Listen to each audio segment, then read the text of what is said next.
This is Floss Weekly. I'm Doc Searls. Shawn Powers and I are going to be talking this week with Milan Kazarka of Chatcola. That's coming up next. Floss Weekly is brought to you from LastPass Studios. Securing every access point in your company doesn't have to be a challenge.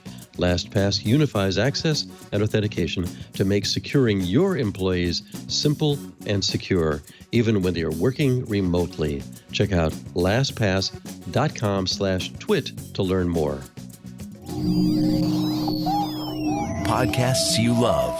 From people you trust. This is TWiT. This is Floss Weekly, episode 600, recorded Wednesday, October 14th, 2020. Chatcola. This episode of Floss Weekly is brought to you by LastPass. LastPass can help you manage identities and promote good security behaviors while your employees are remote. Visit lastpass.com/twit to find out how they can help you. And also by Twilio. Strengthen your customer relationships by uniting communications across your entire business. Get everything you need to build and deliver a new customer experience with Twilio. Go to twilio.com to learn more.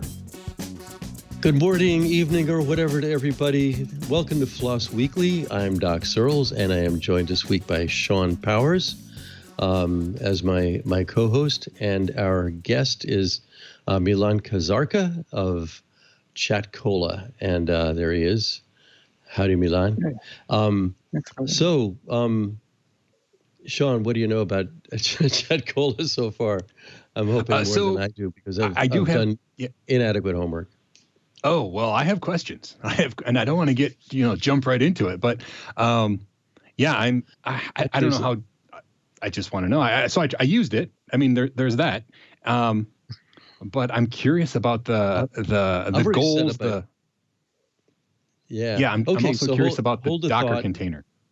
Hold a thought, and we will talk about how this episode of Floss Weekly is brought to you by LastPass. LastPass can help you manage identities and promote good security behaviors while your employees are remote, and the rest of it.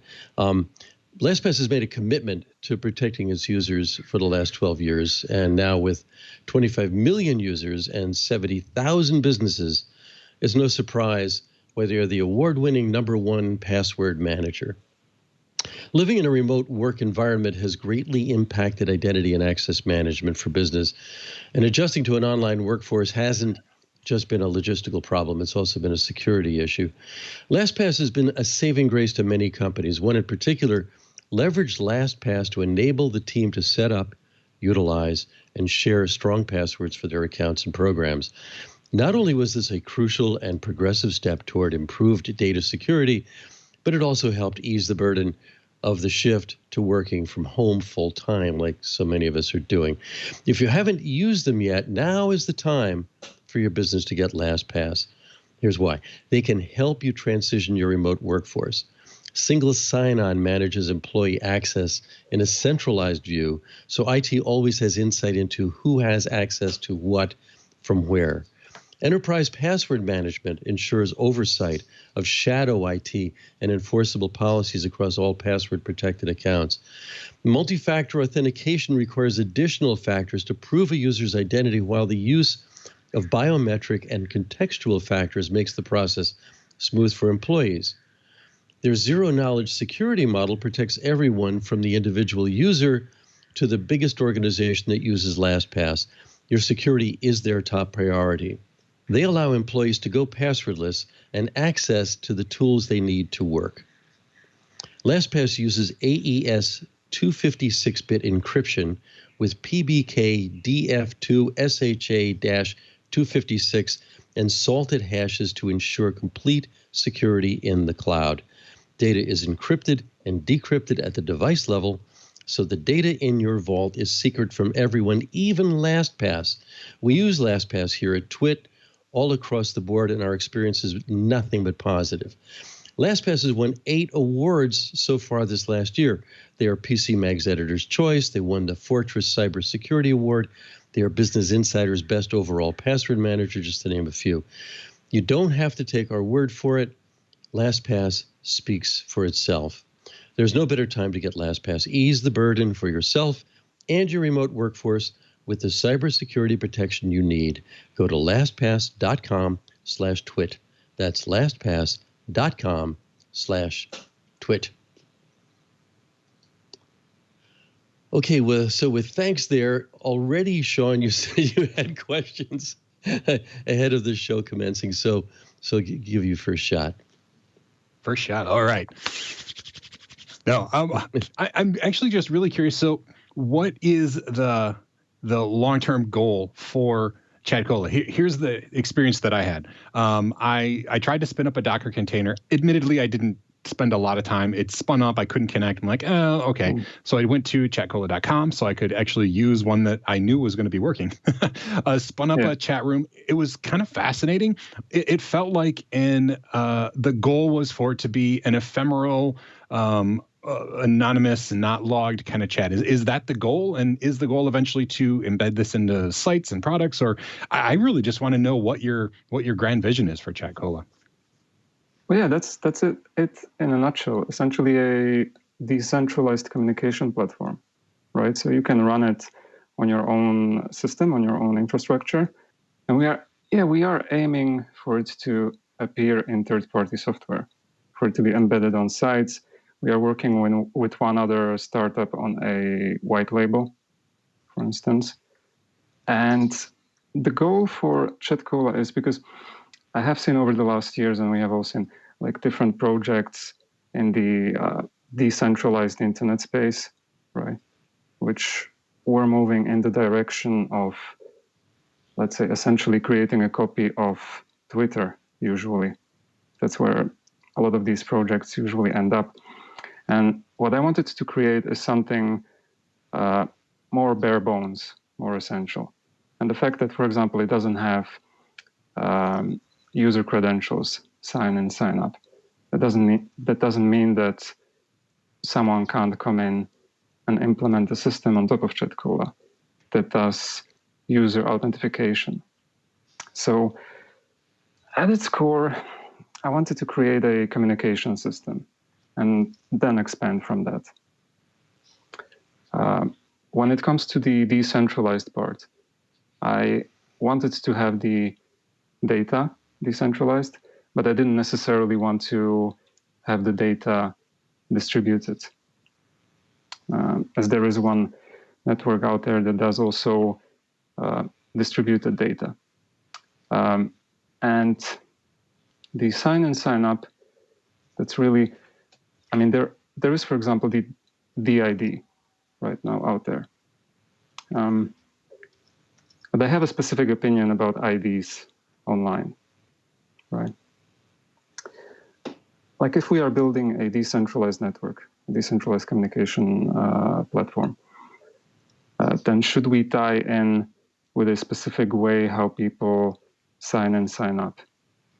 I'm not really a huge fan of, for example, that you would create an account on a instance that we are running, or that we would provide that functionality ourselves, even if at the end of the day we would federate all of the instances that we are running. I don't know if that makes so much sense. I don't want to tie us in with a specific authentication system at its core. Yeah, could you expand? So the idea of decentralized, but not distributed data, I mean, those, on the face seem to conflict a little bit, right? I mean, I get it, but what does that actually mean? So when I log in, when I create a chat room or whatever it's actually called, I assume that there's a backend database. I'll admit I didn't look too much into the underpinnings of what's going on, but that's not, the data is not spread around. That must be stored on whatever server is currently hosting that. So what does decentralized but not distributed data, what does that mean? Well, decentralized but not distributed means essentially that you know that your data is on that one server, right? On that one server on which it is running, that it is not spread across several systems. Okay. So how is that also not decentralized? Yeah, that's the thing. Like, it is decentralized. When I say it is decentralized data, but it's not distributed data. If you look, for example, at Matrix right now, one of the pitches is that if one node goes down, then there is another one which still holds your communication, right? And I was looking at it from a point of data privacy, or let's say also in a sense of GDPR, that you should know exactly where your data is stored, right? Mm-hmm. So the architectural decision was that we store data only on that server, which is the instance that's running the chat room. The decentralization, we do run a server which controls how you access the individual instances. That's chatcola.com. You connect through chatcola.com to the individual servers. But we don't store the communication on chatcola.com itself. We just store the information. Okay, this node has this IP address, and a chat room with this ID is running on it. So there's not like a master overseer at Chatcola that is like managing all of the different rooms or instances at once. That's the idea. That does clear it up. Yeah. That's essentially it. That's essentially it. Okay. Yeah. So does Chatcola.com allow interaction with a self-install, or that's not the case, right? I mean, a self-install, like if I were to run the server myself, I would then have basically a Chatcola.com, and I would spin off instances or chat rooms or whatever from there, correct? You're running the communication part, right? You're not running the UI. So through Chatcola.com, we are providing, let's say, a web app, a client. If you think about it in terms of openness, architecture-wise, we are reverse Telegram.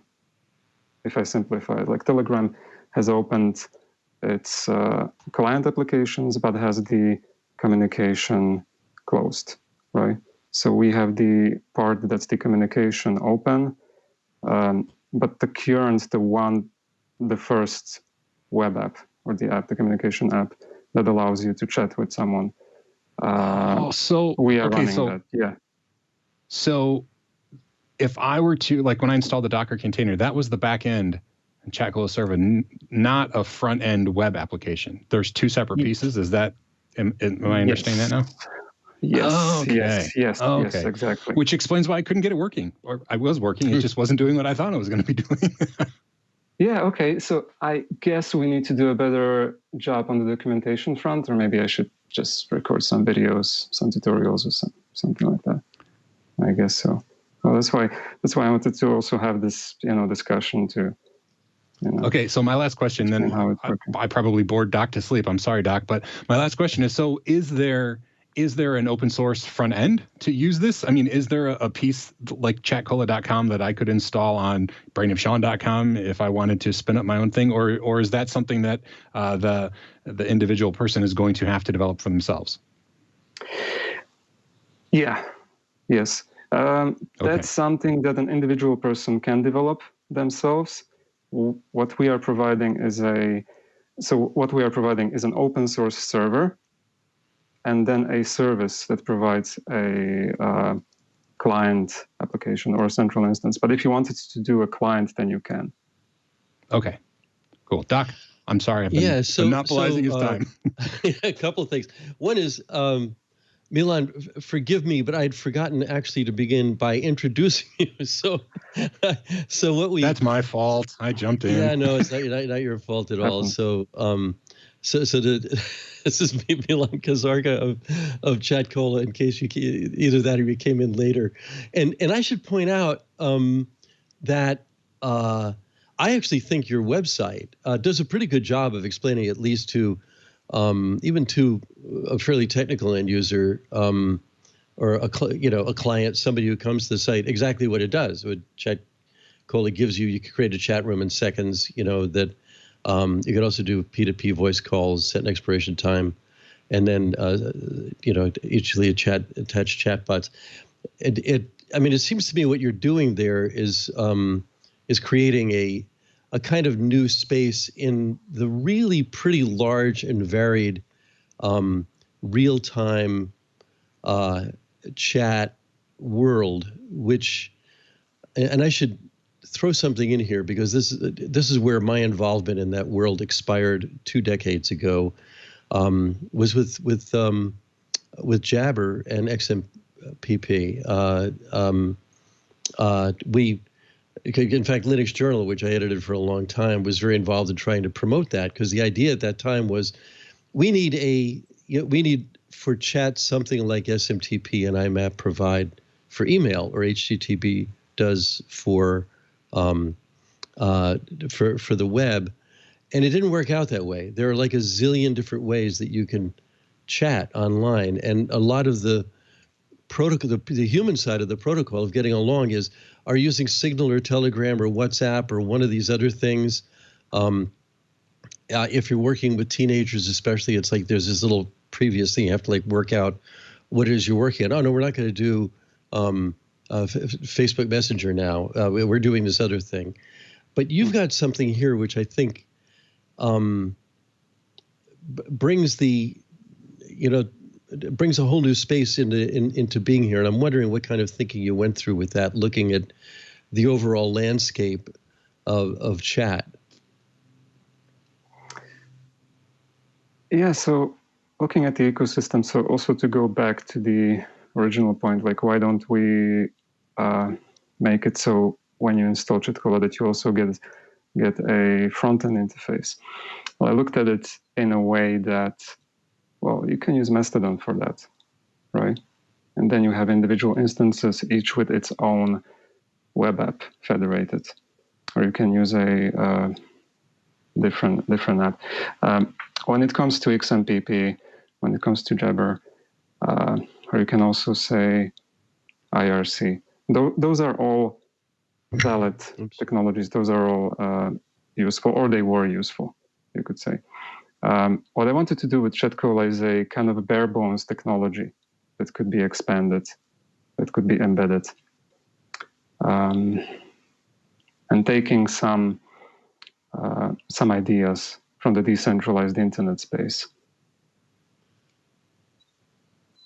That's essentially it. I didn't want to, and also when you mentioned Telegram or Signal, so I was in the open source space more than 10 years ago, and then I went solely into app making and, let's say, the startup world, which is diametrically different. Those two approaches to running a business. Between 2002 and 2004, I had for example, a Linux distribution that I recently put on archive.org, just so that it would be archived, just so that it would be available. 2010 and 11, I was working on interactive systems that had an open source component, but the business side didn't really embrace open source. So with Chatcola, I'm trying to figure out how to leverage open source, but not in a way where I would say I'm open sourcing the system just for the sake of it being open source. I really wanted to take a approach where we open source the components that helps the cause. Like, for example, I believe that if you want to create a secure, private communication platform, then it needs to be decentralized and the messaging needs to be open source, right? Mm.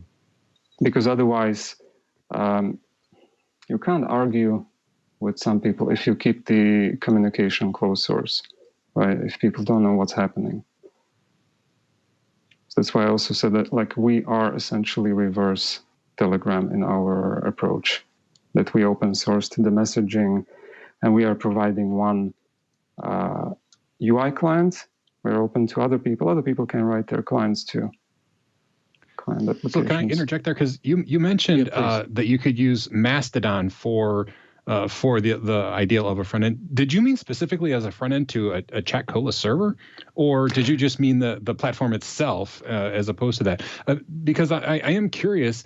And first of all, I have to give you kudos. The idea of the back end where the communication happens being open source is a perfect example of open source, not just for open source's sake, right? The idea that all of what's actually happening with your data and your messaging behind the scenes being open and clear is just, it's awesome, right? Because that's what we want. And I don't mean to keep harping on a front end, but if I wanted to use it today with something other than chatcola.com, are there options or not? You mentioned Mastodon. So what did you mean by that exactly?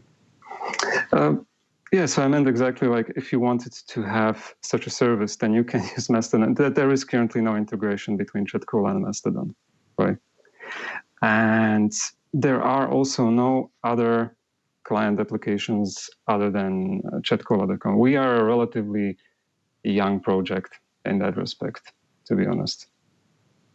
Okay, is there an API that is that's visible for people to use? I mean, could I'm not much of a coder, but I'm fascinated by this. So I do want to learn more. Is there a documentation site that we can go to see exactly how to interact with the running server and that sort of a thing? I assume the answer is yes. So that was just more of a where should I go?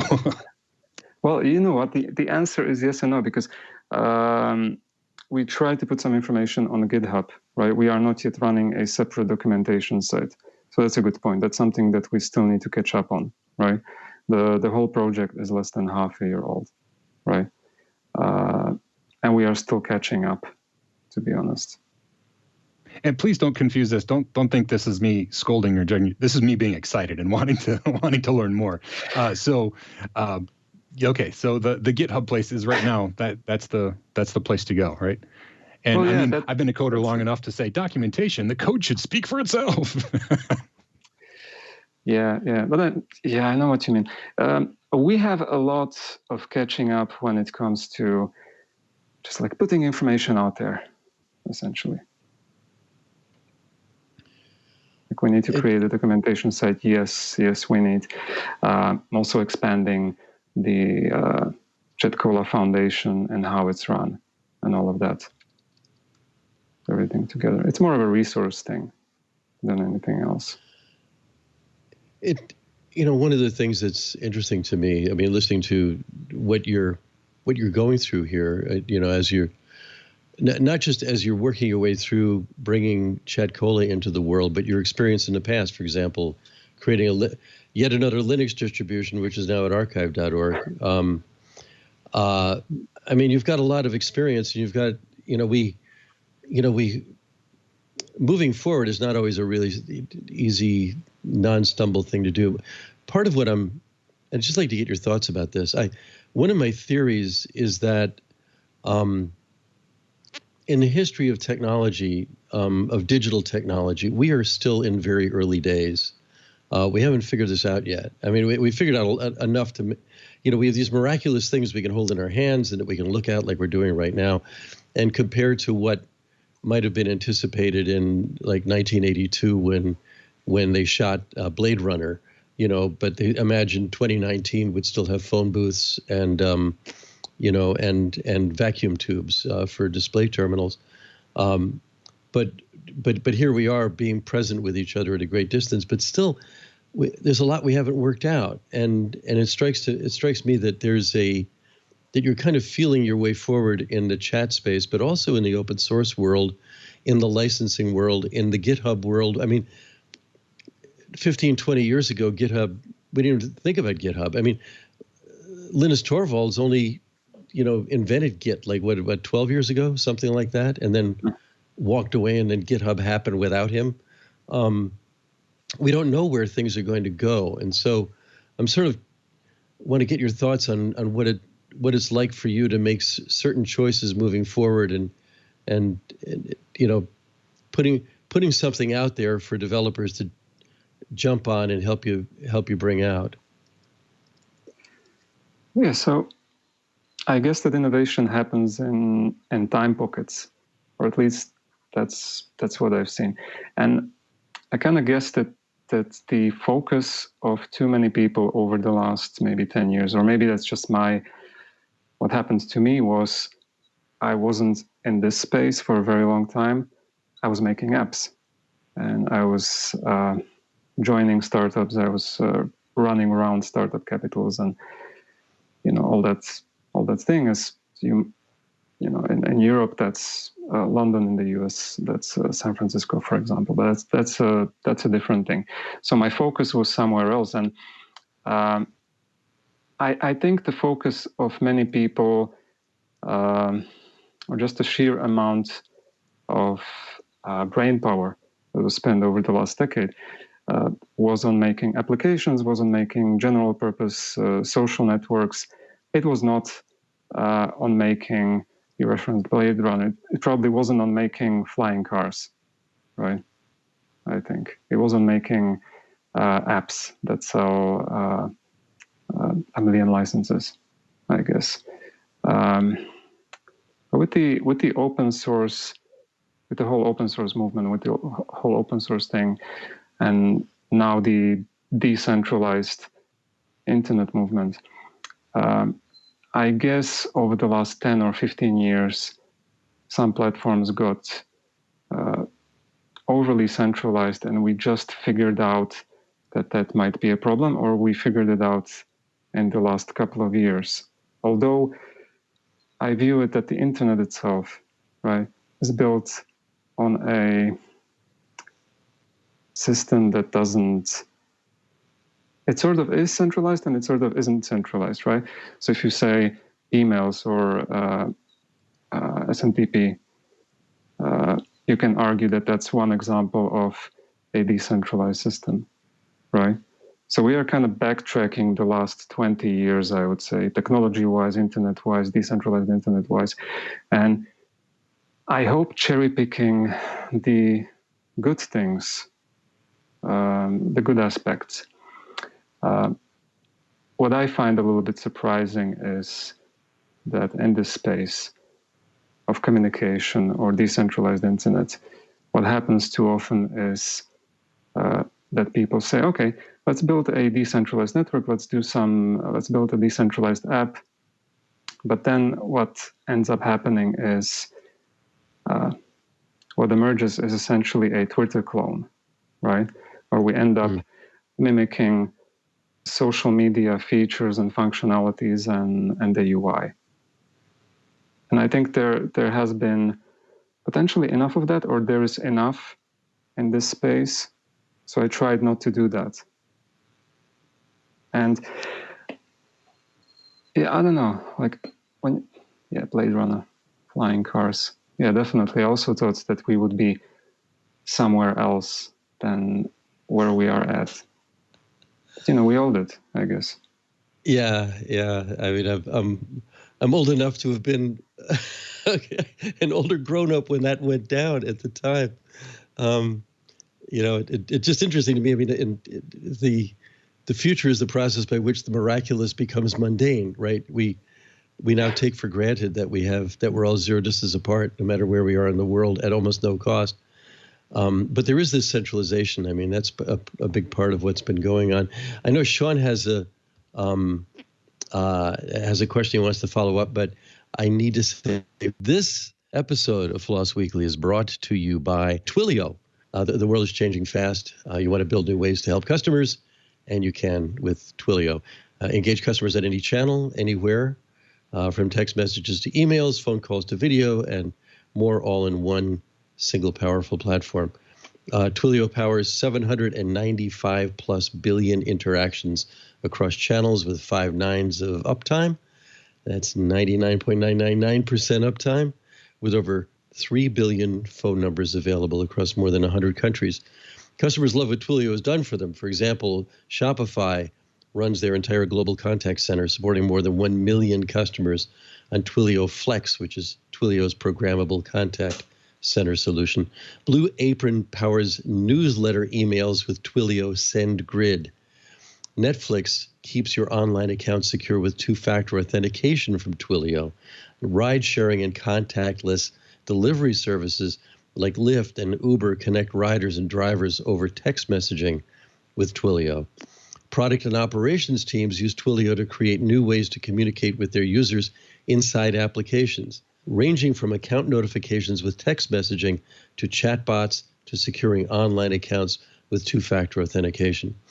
Marketing teams use Twilio to get the word out, connecting with leads over text messaging and phone calls, send campaigns over email, and build chatbots to answer questions. Customer service teams build global contact and support centers with Twilio Flex, a fully programmable contact center application platform. Twilio lets your developers control the global communications network with a few lines of code. Twilio is built by developers for developers. You don't need to be a specialized telecom network engineer to build incredible communications apps. If your developers build web applications, they can already build apps that text, call, chat, and video conference. So strengthen your customer relationships by uniting communications across your entire business. Go to Twilio.com to learn more today. That's Twilio.com. Twilio, it's time to build. Okay, Shawn. So you had a question, which is I saw over there, but you take it from here. All right. So my question, Doc, is about Twilio. No, I'm just kidding. My question is about the internal workings of the Chatcola server. So I know that when I created a room or an instance on Chatcola.com, one of the options was how long for that to exist. And I don't know if that was a function of the Chatcola.com front end, where the ephemeralness, I don't know what word to use there. I don't know if that was part of the front end or if that was part of the underlying server structure where things would time out. But I'm curious what happens when that times out. Does the data get actually deleted? Is that completely gone? The other thing is that data that is stored on, whatever instance that it gets handed off to, is there encryption going on? I mean, I know that the key that I used to log in looked like an encryption key of some sort, or just a UID of some sort. Does that encrypt the data on the Chatcola instance, or is all of the chat stuff in plain text somewhere stored on the server? So basically, how does that work? How does privacy and encryption and then the deletion and stuff work on the underlying server? So I'll begin with the deletion. Yes, essentially the data is deleted, but also if the central instance doesn't go and do anything to your server, like it informs, okay, so this is the time when the messages need to be deleted. The server itself, the instance that's run on your server knows, okay, now I need to delete the messages, right? Now I need to delete the, that's essentially when you're creating a burner chat room, right? Okay, and is that, so is the deletion part built into the server, or just the front end client, or both somehow? Both. Because you cannot access a instance after the expiration time, right? But also the messages get deleted. But then, since the messaging part is open source, so you could potentially hack it. You could potentially do it so that you store the messages anyways, right? Right. I mean, that's the idea of open source, right? If it's really running the open source, it's not doing that. Ideally. So what we do on the central instance, if you choose to run the chat room on the actual instance and not on your server, we delete the chat room and we delete the messages, right? when the messages are still alive, because one of the options was to keep it alive forever, like, infinity minutes or whatever the terminology was there. How is data actually stored on the instance? Whether it's for 10 minutes or 10 years, is it encrypted on the server? Do the people behind the scenes at Chatcola.com or wherever the instance is spun up, do they have access to the actual chat data? Or is that stored as encrypted files that you need to have the keys, the tokens to access those? So on Chatcola, that's actually encrypted. Well, do we have access to those? So if someone has that's also partially the idea of running your own instance. If you want to make sure that no one else has access to it, then you're running your own instance on your own server. We don't have access to the actual. Well, we do have physical access to the data. We don't have access to the data being encrypted. So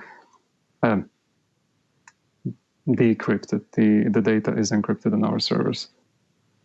But if you want, and that's the whole premise. Like, if you want to have the data in your own infrastructure, you run an instance. Is apart from potential secure HTTP, is there the front end and the back end? Is there encryption going on between there from the front end to the Chatcola instance? Is there encryption between that too? I mean, is that end to end kind of stuff going? Okay. Yes. Right. Yes. So the if you're accessing your own instance from Chatcola.com, then the Chatcola.com software is just a web app. It's just a UI that connects to your instance, and that connection is secured. Okay. So the data actually doesn't go through the central server. It goes directly from your web app. And so once it's handed off, it goes to the instance, not to the initial server. Okay. Yes, exactly. And we have been also experimenting with, which hopefully that will be a release soon, that you would actually be running the actual server in your browser, right? So you could come to your computer, you could launch a Chatcola like a server instance just in your browser, and other people of your group would be connecting directly to yourself. And that would be the maximum of zero setup, high security. Everything is on your computer. You turn things off, the thing disappears, right? Mm-hmm. So I have a thought here, which is that when you've got set up, and I rather like how really simple it is. You go to the Chatcola.com site. You can set up a chat room. You're now the admin. You've got a link you can share with people. You're given a password. You don't have to make one up and have to go through the routine, that sort of ceremony where you create a password and then they send you an email or ping your phone or something else. You just got one. It's inherently disposable. But it reminds me a little bit of what Zoom did to video conference, making it easy for anybody to set up their own Zoom room with a unique URL. And I'm wondering let's imagine out that you succeed with this, that this becomes actually the default way to do chat. I mean, IRC's been around forever. We've got an IRC channel here there are two channels actually we can look at. And Shawn and I and TWiT are talking to each other as our own little back channel here using IRC, which is one of the oldest protocols there are. But what Zoom did somehow, they caught a moment where it was just a whole lot easier in a kind of, it's probably a faux decentralized way. It's not really maybe it is decentralized in the sense that you have your Zoom room, but it's not yours. It's actually running on Zoom, and it's not even running on Zoom. It's running in Amazon's cloud, probably, or somebody else's cloud. I believe it is Amazon's. But the sense that it's yours, that's there's a bunch of new norms that are kind of coming around here, and as I'm sort of imagining out, okay, you succeed. Chatcola succeeds. What are the new routines that we have for doing a chat we don't need for very long and don't want to have living in our, somewhere forever? I mean, I don't want to take too much time with the question, but when we started out with the web, we thought it was a library or, that we browsed, and it's turned into something that's more live than permanent. It's all a whiteboard, basically, that everything gets wiped off of the thing sooner or later. You don't even own your domain name. You rent the damn thing. So I'm wondering if you've thought a bit about how that goes, or if there is a kind of parallel to people's experience with the likes of Zoom. Yeah, that's kind of interesting. Like originally, I got inspired by a different service, by Whereby, which also functioned for a very long time the same way. Like you didn't sign in, sign up. You just entered a URL, and then immediately your room got created, right? And the participants also didn't sign in, sign up. They just entered their name, and immediately they could talk. That might have changed. I need to check that. But that was the original inspiration that I had. With the whole identity thing, like, are you creating an account? Aren't you creating an account? And is your account that you actually have at a specific platform or a super platform, be it Facebook, Twitter, is that forever? That's probably not forever. And is it vanity? And do we actually need a superseding ID? How do you actually identify yourself?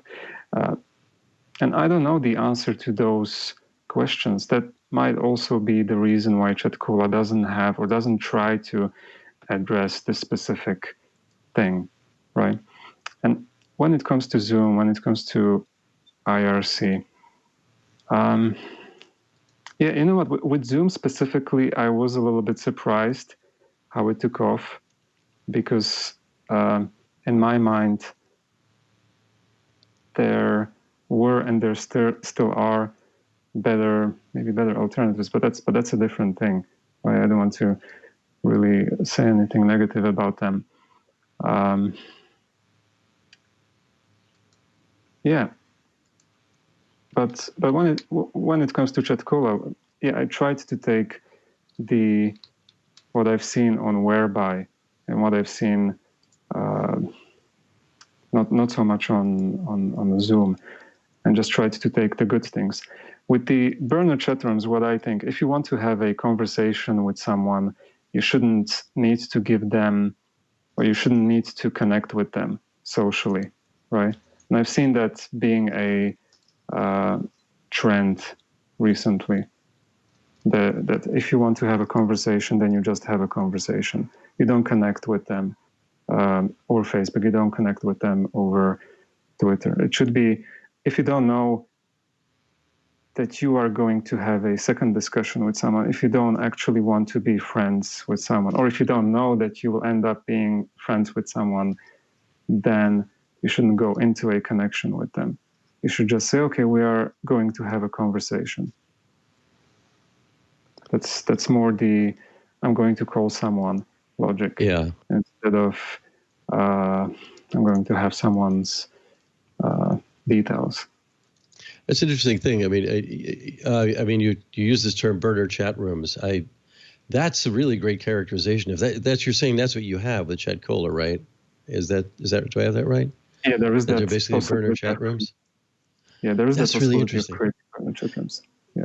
So in that same sense, like an ordinary phone call, you just call somebody up, you talk to them for 5 minutes, you get off the phone, you may never talk to them again. That's kind of a burner thing too. We never thought of it that way, but the idea is that it isn't a permanent thing. Nothing has to be part of the permanent record, as it were. Yeah, exactly. That was the idea. Yeah, it's interesting to me that human memory, short-term memory is like 7 seconds for what's verbatim. You don't know how you're going to end the sentences you start. Sometimes you don't remember how you started the sentences you're ending, but somehow we communicate meaning to each other. That's one of the miracles of the way the human mind works and how listening works. And it seems to me what you've got there with burner chat rooms is something that might even work better with the way people's minds actually work and the way conversation actually works. It doesn't have to be a permanent thing, and any individual can initiate a conversation. Is that an accurate characterization or close enough? Yes, exactly. And also from a wider ecosystem point, right? You have enough places where you can sign up, right, online. You have enough platforms where you can create an account and where you can connect with people. So I believe that we essentially don't need to do that part, right? If someone comes and they would want to create a identity system or attach Chatcola to an identity system, they can. But the premise is you want to communicate with someone, you do it freely. You do it without creating some sort of permanent connection. And how the architecture is set up right now, the administrator of the chat room is in charge of everything. So they can kick people out. They give tokens. But that's been the case with IRC for the longest time. I think in the current world, there is the outrage that super platforms such as Twitter or Facebook do that actually the same thing, just on a larger scale. And that might just be because we started thinking of them as something public. But in essence, when does a chat room become a social network, right? And I don't have the answer to that. Is it the volume of people? Is it how open it is? How data is distributed there? But there is, in essence, no difference to an administrator running their own server and handling who has access to that server, and then Twitter or Facebook doing moderation. That's essentially the same thing, I guess. That's just, and sorry to go into points of view and opinions on these larger things, but it's just a question of size, I guess.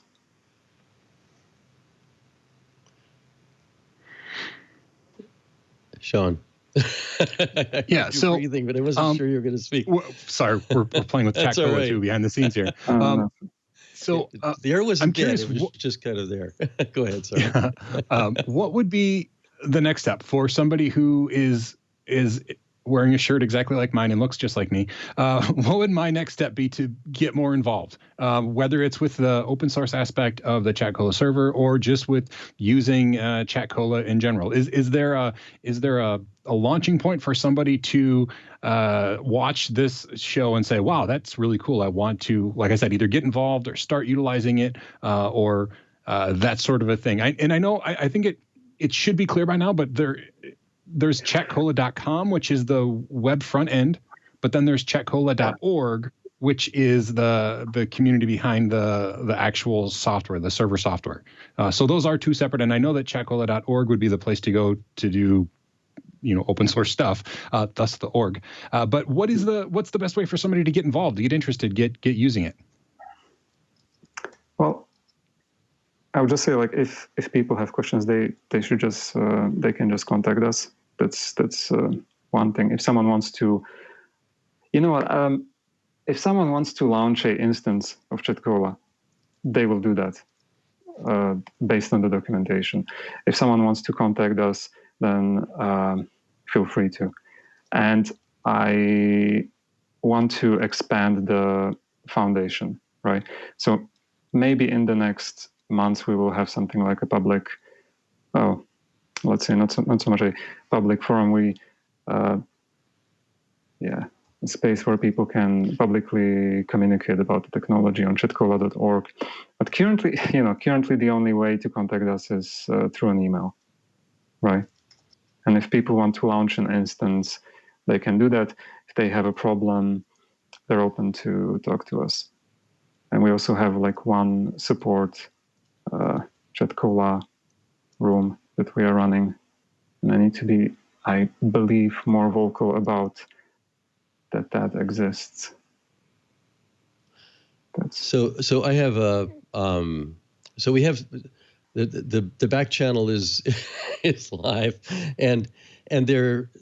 So some listeners have in fact tried to set up a chat, and they said it's going slow, and then one said theirs expired for them. So I'm wondering if and there's more stuff going on down there. So I'm wondering how they get in touch with you. So I mean, one question is, what time zone are you in personally, or what country? Which only matters from a time zone-y kind of way, but it might be an interesting fact as well. Yeah, Central European time zone. So I'm currently in Slovakia, and that something doesn't work. That's actually, I don't know if that sounds strange. That actually sounds good, because I want to hear about things not working, because we have been functioning in a sort of a bubble over the last few months, right? So all of the setups that we were running and the companies that have been setting up Chatcola.com instances, they mainly said, okay, this is working. I would actually appreciate some bug reporting to come. Okay, great. If you want to get in touch, that's freedom@chatcola.com. That's the official email. Freedom@Chatcola. Okay, that's great. Yeah, I did see there was a conversation on Reddit several months ago. So let me. We're getting toward the end of our hour. Let me ask. I know from looking at that conversation on Reddit that you. Right now, you settled on the AGPL license. What was the thinking behind that? What was the decisions before that? That going to change? That's solid. What's the deal with that? Yeah, we first went for the business license, and that was that's not really. And I do get the responses that we got there when we chatted about that. That's not really considered an open source license, right? And yeah, essentially I didn't want to go fully GPL, so we wanted to have a more flexible license. So that's why we chose AGPL afterwards. And I took the criticism, and we did some research about it, and then chose to switch to that from the original business license. That's also less widely used, the business license that's used by MariaDB, for example. Yeah, I think once you, I mean, it's interesting. I mean, developers, when you get them working with you, when you get more of them, and hopefully, we've got thousands of people watching and listening to this. If they're intrigued, freedom at Chatcola.com to get more involved. And there is a GitHub, and it's on the homepage. You're gonna get more feedback on that, and you'll get a better sense, I think, of where that goes. People have strong feelings about that, but there probably is no one license that's right for absolutely everything. So, although when if we ever get RMS in the show, we'll probably say so. Since we're getting down toward the end, we generally finish the show with 4 questions, and the first one is kind of our control question for every guest, and it's, what, if anything, do you have to say about blockchain? Does blockchain figure anywhere into what you're doing at all, or is it just maybe interesting? Yes and no. It might be interesting also because we are experimenting with decentralized communication and authentication between users. So it might be very interesting in building these networks where one part of the network goes offline, right? Like completely offline. But that's once you're thinking about more user IDs, right? That's more in that space. That's what I'm thinking, where blockchain would come, and we have been experimenting with that. Blockchain is, it's just another database, frankly, in some ways, but there's so much work going on in and around it that it's pretty hard to hard to avoid. So it'll be interesting in seeing how that plays out for you. The next question, I want to make sure I get the 4 questions right. The first one, actually, I should have asked before blockchain even, is, are there any questions we haven't asked that we should have asked that you'd like us to ask? And we'll...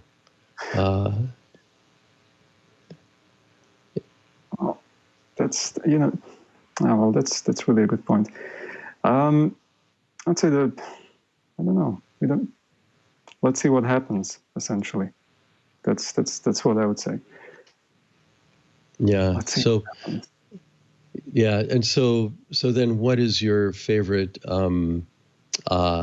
text editor and scripting language? Because you must have those. You know what? This might be a little bit controversial. I really enjoy Joe's own editor. Yeah, that's the one that I'm using in the terminal, which is kind of a funny editor, I would say. And historically, I began almost 20 years ago with TCLTK. I still hold a kind of love for that language. Although you like big square blocks to click. Yes, exactly, and I might be a dying breed, I guess. Probably. I still use PHP, so I mean, hopefully we die slowly. Well, hopefully, yeah. Yeah. So this has been. So normally we get VI and we get Emacs. Yeah, so I mean, anything other than that is awesome. Yeah. So that's. I mean, I'm lame. I just use VI, and that's like one of the standard answers. So Joe, man, that's awesome. So, yeah, because I don't know why. I think controversial would have been if you said you write all your code in Microsoft Word. That might have gotten some would be strange little looks, but might have been the wrong show, I guess. So again, to get we will have show notes, of course, and for the show, but to run it down again, if people want to get in touch with you, Freedom at Chatcola, Chatcola.com. You also have Chatcola.org now, I noticed. So do you want to say any quick words about that before we wrap up? And the thinking behind that? That's being launched right now, or that's already sort of launched. We need to expand on the idea of publishing more information and creating a forum space and everything. Really, the idea is to have Chatcola.com as a service and Chatcola.org as a information point for the foundation. I think that's the model of a lot of open source projects. Okay, so people to take a look at Chatcola.com, Chatcola.org, at the GitHub repository, and freedom at Chatcola.com, and I think you've got a really interesting and terrific way to look at chat. I think there's some really original stuff going on there, and I look forward to using it. So thanks so much for being with us. Thanks for having me.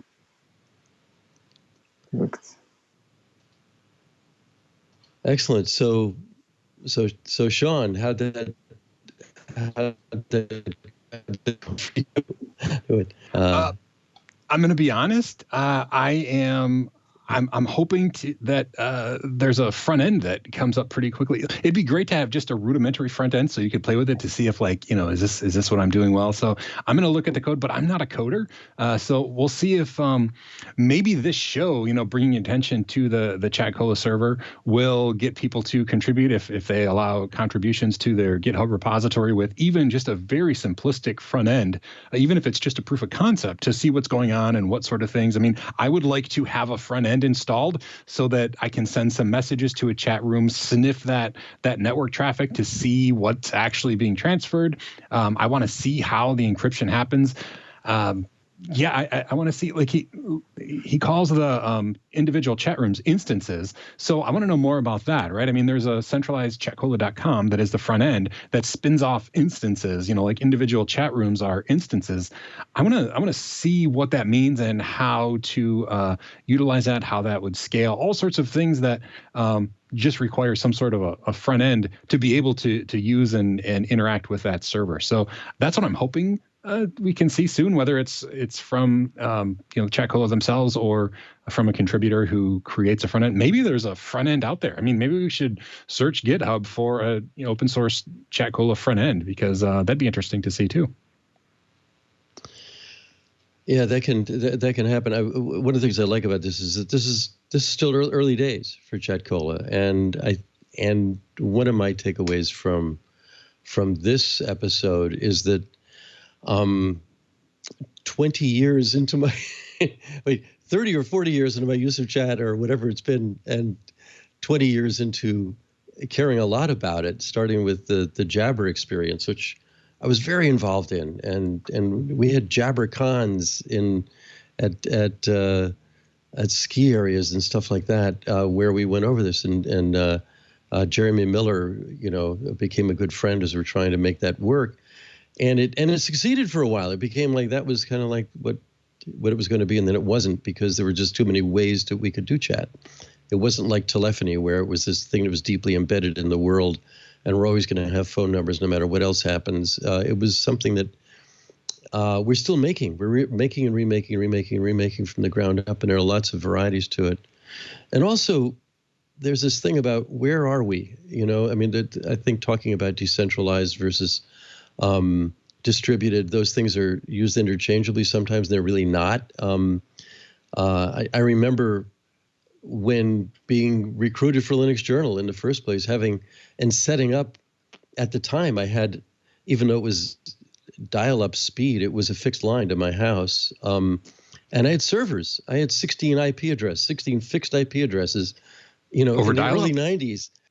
I mean, yeah, and we had dial-up too, but I had there was something, a Ricochet, which actually was an early wireless 900 megahertz wireless system, which was on. Don't get me started on 900 megahertz was awesome wireless technology for ISP. It was awesome. It breaks range. my heart that it just kind of fell away.